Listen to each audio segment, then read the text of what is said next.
Olá, boas-vindas a vocês que estão aqui no Marketing Day com a gente. Nós estamos começando o último bloco aqui do Marketing Day 2023 e eu tenho certeza que vocês vão gostar porque nós vamos explorar como as métricas podem ser uma grande aliada na geração de receita da sua empresa.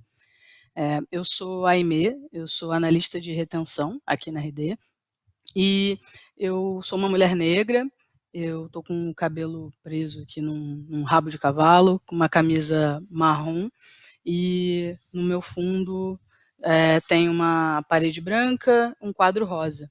Nesse bloco, o tema é maximize o seu ROI, torne suas métricas aliadas na geração de receita. E é nele que nós vamos discutir como o acompanhamento constante das métricas pode impactar o ROI e ajudar a identificar oportunidades de otimização.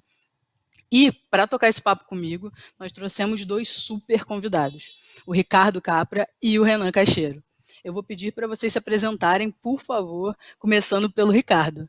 Ricardo, é contigo. Obrigado, Amy. É um prazer estar com vocês aqui, pessoal. Meu nome é Ricardo Capra, eu sou fundador do Capra Institute for Data Science. A gente é uma instituição global com laboratórios espalhados ao redor do mundo que acelera a cultura analítica através da ciência de dados, né? Então, vai ser muito legal participar desse papo. É legal comentar que eu sou um homem branco, com barba, e uso camiseta preta aqui, tem um quadro no fundo. Então, de novo, gente, é um prazer estar com vocês e vamos mergulhar aqui nesses indicadores, métricas, e através dos dados, obviamente. Excelente. Seja bem-vindo, Ricardo. Renan, é com você agora. Olá pessoal, para me apresentar, eu sou Renan Cacheiro, eu sou homem branco, cabelo preto, estou com uma blusa bege, aqui atrás de mim eu tenho um armário com várias coisinhas nerds aqui que eu gosto de colocar na minha decoração. Eu sou cofundador do Reportei e da Dialog. O Reportei é um software para dashboards e analytics, relatórios e, enfim, está presente hoje em mais de 40 países. A Dialog é uma agência parceira da RD, a gente está aí há 13 anos no mercado, a gente então tem essa visão de mercado tanto de quem está prestando o serviço, quanto também a visão de quem está fornecendo os dashboards, os relatórios para as empresas poderem tomarem as suas decisões. Estou muito feliz por esse convite, muito obrigado e óbvio, estou muito feliz para a gente poder conversar aqui hoje sobre marketing, vendas, conversacional e obviamente dados. Excelente. Muito obrigada, Ricardo, Renan. Sejam bem-vindos e vamos começar o papo então, né? Porque a gente sabe que segmentar o público para as campanhas permite que nós tenhamos mais eficiência nos resultados e é fundamental também para a gente poder trabalhar de forma direcionada. Então, por exemplo, ao gerar leads mais qualificados, nós podemos ter abordagens conversacionais mais diretas com os públicos específicos, usando até mesmo o WhatsApp para melhorar a conversão. E isso pode facilitar o trabalho de vendas, melhorar o ticket médio e, por consequência, maximizar o ROI da empresa. Então, eu queria ouvir de vocês o seguinte: por que as empresas devem usar os dados para aprimorar essa segmentação de público e como elas podem fazer na prática para olhar para esses dados e escolherem o canal certo para abordagens de marketing e vendas? Eu vou começar pedindo para você responder, Capra. Legal. Eu acho que a pergunta é muito bacana, porque a gente começa essa abordagem, eu acho, aquecendo a nossa conversa aqui, em cima da própria questão dos dados, né? Afinal, todo profissional de marketing, toda empresa, todo indivíduo dentro de uma empresa se tornou self-service analytics. O que isso significa? A gente precisa analisar os nossos próprios dados para tomar decisões. A gente já não tem mais uma área de suporte, uma área de apoio que fica o tempo todo cruzando os dados para a gente. A área de BI, na verdade, foi internalizada uma parte pelo próprio indivíduo que precisa ficar analisando seus próprios dados para tomar decisões. Em um momento que é tudo tempo real, onde a tomada de decisão é em tempo real, marketing é em tempo real, é inevitável que a gente precisa, para verificar resultados e analisar a ROI, olhar para a informação enquanto ela está acontecendo. Então, uma série de ferramentas de mercado hoje disponibilizam, na verdade, essa camada de análise simplificada para que o próprio indivíduo de marketing ou profissional de qualquer área possa fazer sua própria análise do que está acontecendo. Dito isso, é inevitável que no momento que a gente está fazendo vendas e marketing está integrado em todo o processo, desde um WhatsApp, desde um processo de redes sociais, que a gente esteja analisando os dados enquanto estão acontecendo as coisas. Eu acho que é bacana até já conectar o próprio Renan na continuidade dessa resposta, porque eu acho que tem uma parte que é instrumental e até ferramental aqui, né, Renan? E eu acho que a estrutura de informação que a gente tem à disposição hoje, quando automatizada em ferramentas que propiciam isso, acho que aceleram muito a gente conseguir tomar decisões, né? Então, acho que já conecto o próprio Renan aqui na conversa, que acho que faz todo sentido para seguir. Ah, valeu, Ricardo. Eu acho que é por aí, assim, a gente, né, como ferramenta, nasceu justamente com essa dor. A gente fazia essa análise manual, a gente tinha profissionais que ficavam ali gastando tempo fazendo esse cruzamento de dados. A gente falou, cara, dá para automatizar isso. Tem APIs desenvolvidas hoje, a gente pode integrar um sistema e começar a fornecer esse dado mais rápido para a pessoa parar de perder tempo coletando e ela começar a analisar. E aí ela pensar mais sobre o dado, né? A gente pensar em inteligência mesmo de dados. E é isso que eu acho que a gente tem que trazer esses insights aqui para vocês, né? O que eu vejo hoje, gente, assim, a maioria das pessoas que não estão ali habituadas com dados, né? Elas geralmente têm às vezes algum receio, pensam que isso é uma questão de uma outra área, como o Ricardo falou, e a gente percebe que não é assim mais, né? Isso que o Ricardo falou, acho que é perfeito. Hoje, cada área já sabe dados que são cobrados né, sabem dados que são referentes ao seu trabalho, e a gente consegue hoje, devido principalmente à natureza do digital, você mencionou, né, Aimee, o WhatsApp, a gente consegue muita profundidade de dados em vários canais. Eu acho que o desafio está em a gente poder selecionar o que é realmente útil você olhar ou não. Tem muita informação e às vezes a gente fica um pouco perdido. Eu tenho que ver meu alcance, eu tenho que ver quantas pessoas comentaram, eu tenho que analisar como que eu vou analisar o meu funil, etc. Tá? Eu acho que uma coisa que é importante a gente já começar a entender, assim, por exemplo, a gente falou aqui de ROI, né? A gente usa muito esse termo ROI como retorno de investimento, né? E o ROI, ele é uma métrica que ele envolve não só o marketing, não só vendas, mas como todo o custo da cadeia de produção de um produto. Então ele não é só o custo de quanto que eu gastei em marketing, quanto que eu vendi e quanto que eu tive de retorno. A gente na área de marketing começou a usar essa métrica muito assim, né? Mas isso não necessariamente é o ROI, né? O ROI envolve,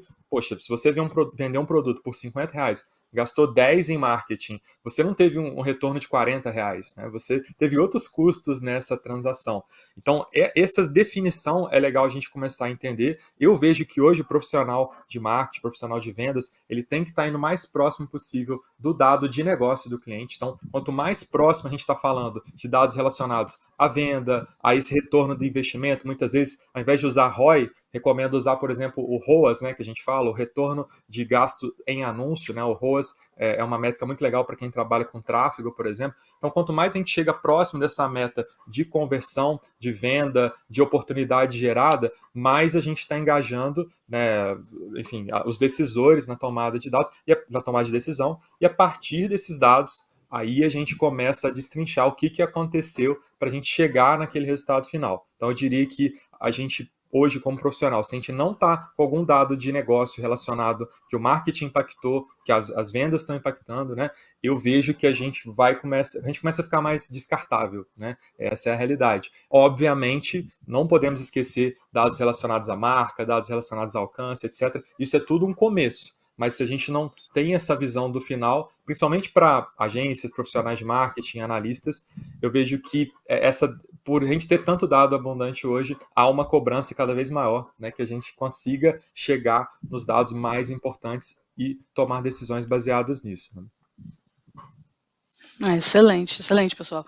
E até pensando justamente na ideia de que o ROI, ele não é estático, né? A gente tem inúmeros canais e inúmeros pontos que constituem o que é o gasto para aquisição do cliente e, consequentemente, como que a gente consegue chegar nesse retorno, né? A gente sempre tem que estar se atualizando.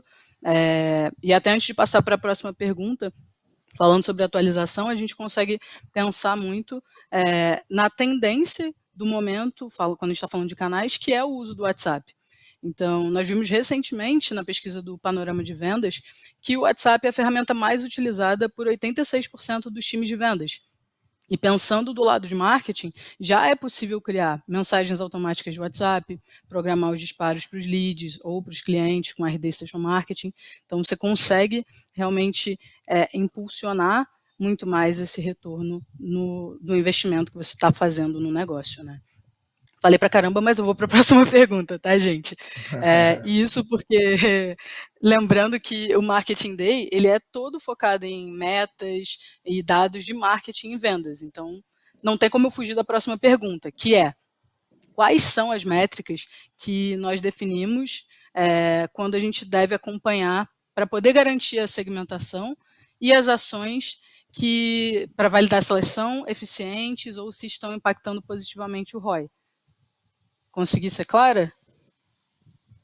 Sim, Sim? eu Não? consigo seguir daqui, né? Sim, sim. Na Perfeito. verdade, Então vamos lá. até Na verdade, inclusive, eu acho que vou até pegar um ponto aqui que o Renan deixou para a gente na última colocação dele, que é sobre o próprio conceito de ROI, né? Ele até usou uma outra nomenclatura, porque na verdade o que, que é isso, né? O indicador, o KPI, ele é uma série de métricas aglomeradas ou organizadas com pesos específicos para a gente poder fazer uma medição. Eu estou indo ao básico do conceito porque ele é necessário para a gente poder falar que cada métrica ou cada indicador vai ter muita composição da própria organização.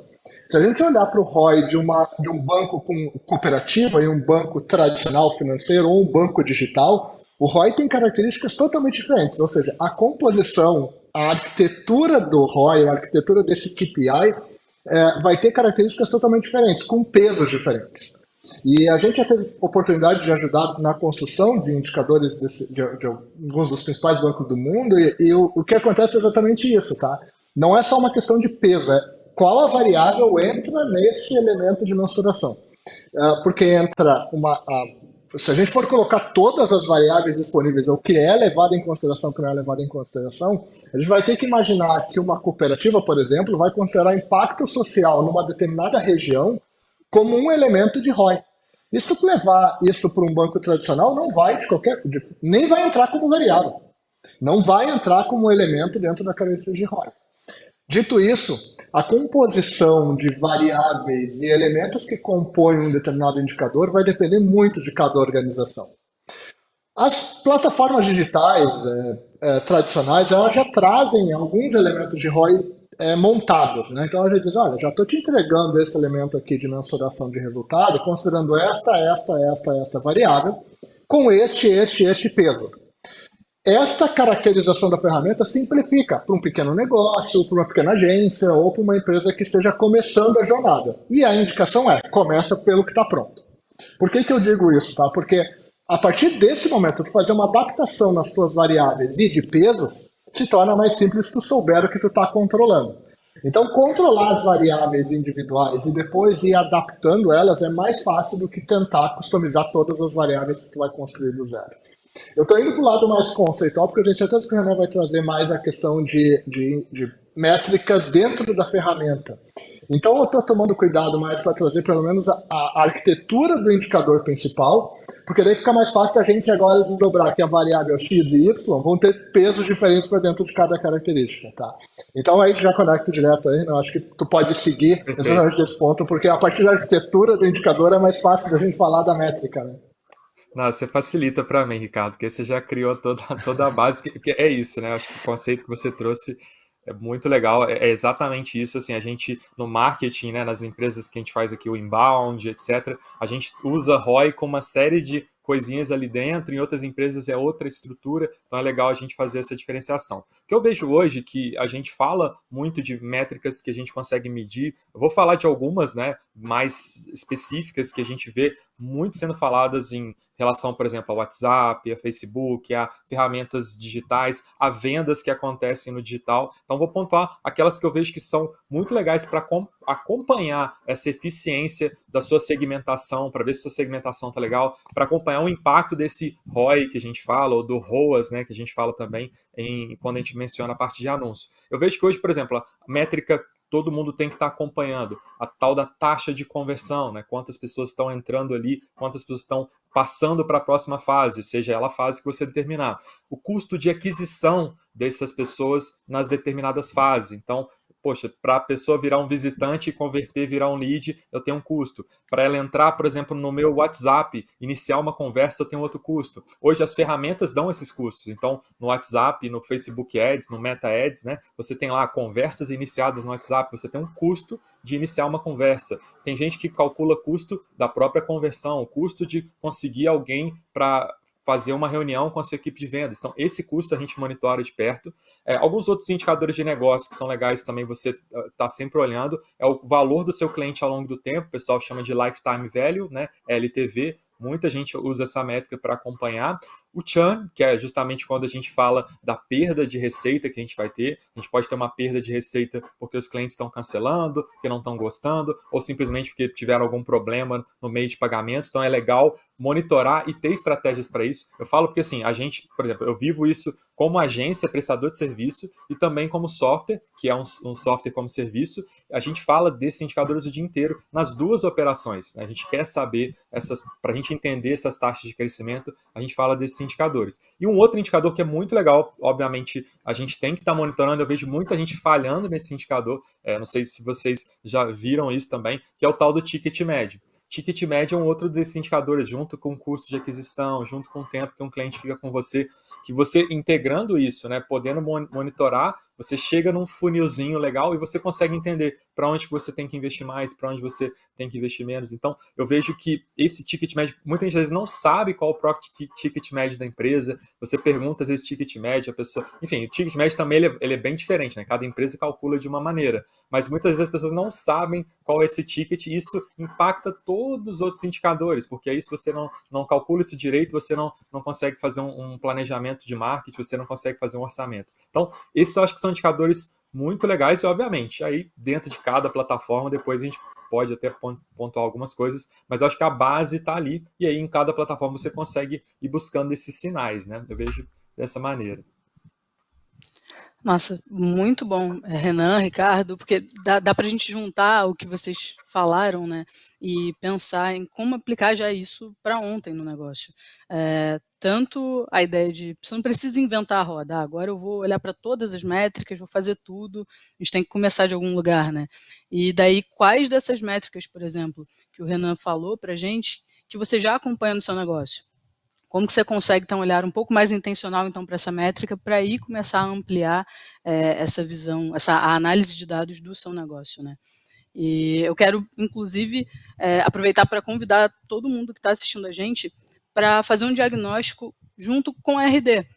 Então, o nosso time de especialistas vai trazer dicas sobre como acompanhar essas métricas que você já tem no negócio, como segmentar o seu público e muitos outros pontos. Então, é gratuito e você pode garantir a sua vaga já acessando o link que está no chat aqui da nossa conversa. E daí eu já vou pular então para a próxima pergunta, porque a gente sabe que com muita frequência eventualidades acontecem. Vai ter mês ou algum período que a análise do ROI vai mostrar que a gente tem a necessidade de repensar a estratégia, ajustar a rota.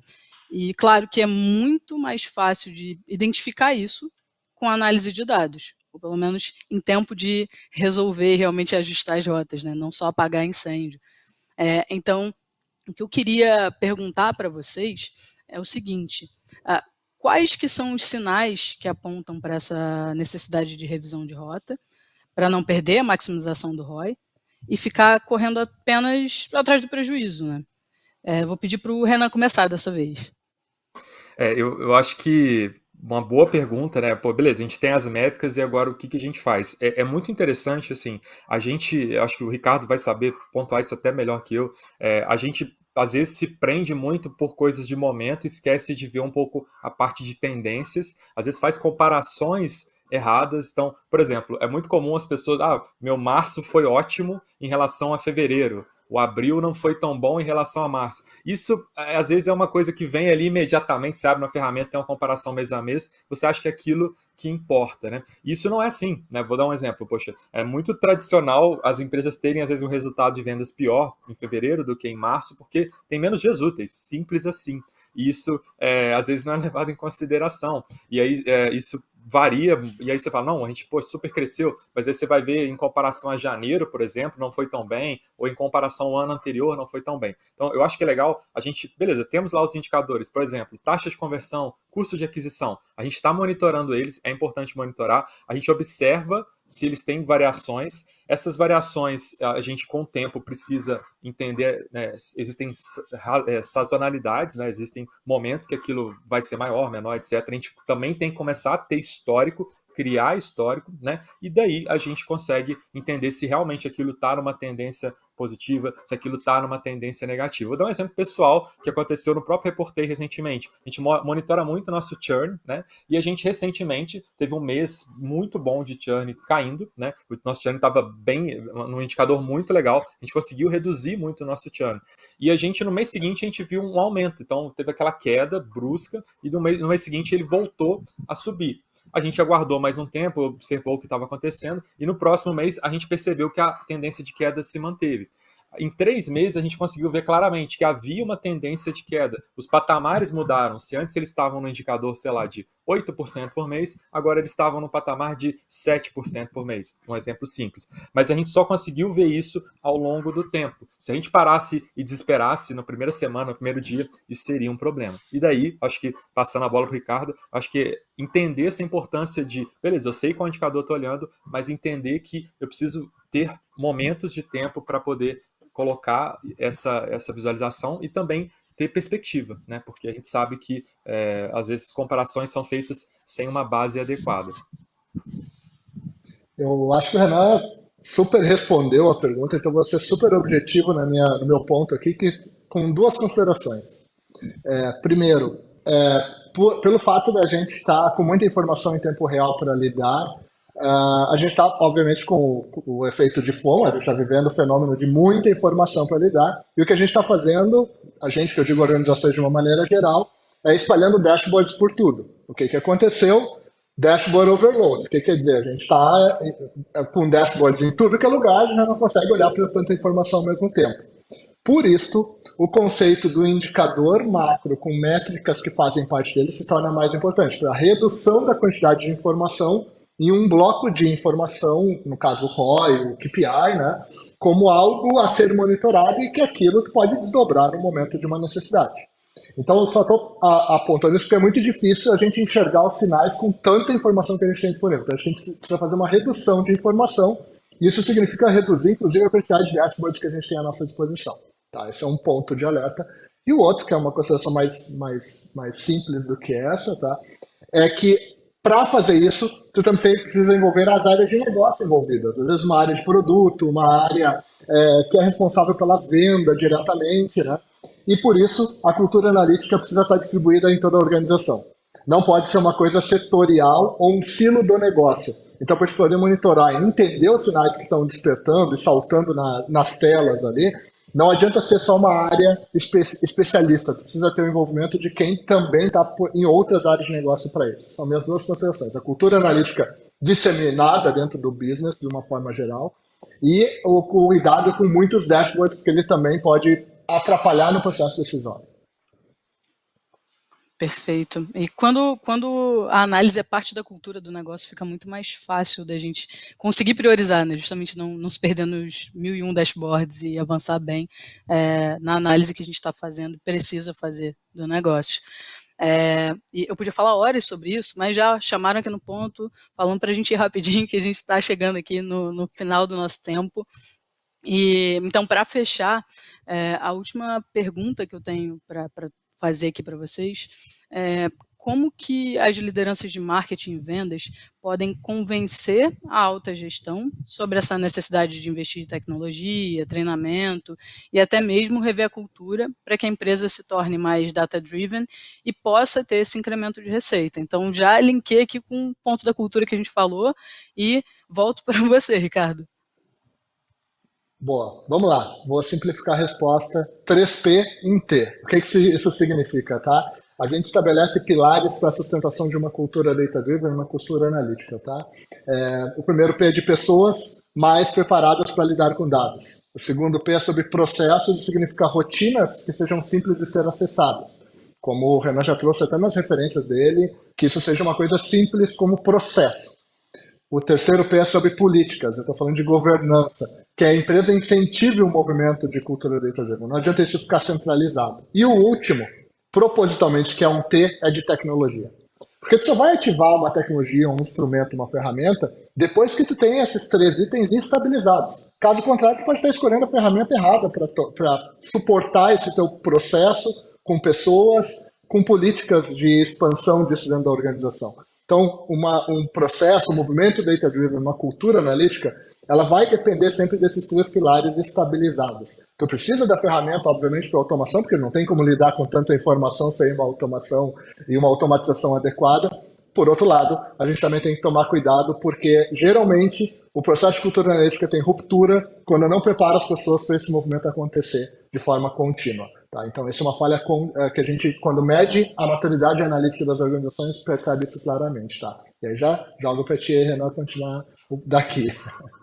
Só para complementar bem rapidinho, que eu sei que a gente precisa acelerar, eu acho que também é importante para a gestão, né, entender por que ela está fazendo aquilo. Eu lido muito com SMBs, né, com pequenas e médias empresas, então eu vejo muita realidade de uma cultura que não está tão ligada a dados ainda, principalmente decisores de empresas pequenas, mas é legal entender que eles querem ver também onde isso deu certo. Então, se você conseguir cases, conseguir referências, mostrar, olha, está funcionando assim, olha esse case do seu mercado, e você também trazer dados para pautar isso. Então, eu já tive momentos de estar com empresas pequenas, sei lá, uma concessionária de automóveis, e eu mostrar alguns dados dos concorrentes, eles se interessaram por aquilo e começaram todos a querer entender como eles chegavam naquele indicador e o que era necessário. E aí, para isso, a gente foi envolver desde o vendedor até a pessoa da manutenção, da mecânica, para entender como que a organização podia chegar naquele indicador. Então, acho que trazer casos, trazer o que está acontecendo no mercado, essa cultura, ela vem um pouco também por essa experiência que já está acontecendo bem sucedida em outros locais e, obviamente, a gente estabelece ali parâmetros, olha, a gente pode chegar lá. Eu tenho dados para te comprovar isso. Perfeito. Renan, Ricardo, muito, muito, muito obrigada. Falei Renan, Ricardo, parece uma pessoa só, né? Renan e Ricardo, muito obrigada por compartilharem com a gente o conhecimento de vocês e a prática também, né? Quando a gente fala conhecimento, pensa muito em conceito, em teoria, mas os dois, teoria e prática, para mim foi muito enriquecedor. Eu espero que para todos vocês que estão assistindo também tenha sido. Eu agradeço realmente muito a participação de vocês aqui com a gente e quero reforçar que a nossa oferta segue de pé aqui no chat. Então, se você quiser fazer o diagnóstico gratuito com o nosso time e aproveitar tudo que foi falado aqui nessa conversa, é só preencher a página. Já falei, o endereço está no chat. E muito obrigado por ter estado aqui com a gente. Vamos voltar, então, com o pessoal dos estúdios para o nosso encerramento. Muito, muito obrigada, gente. Tchau, tchau.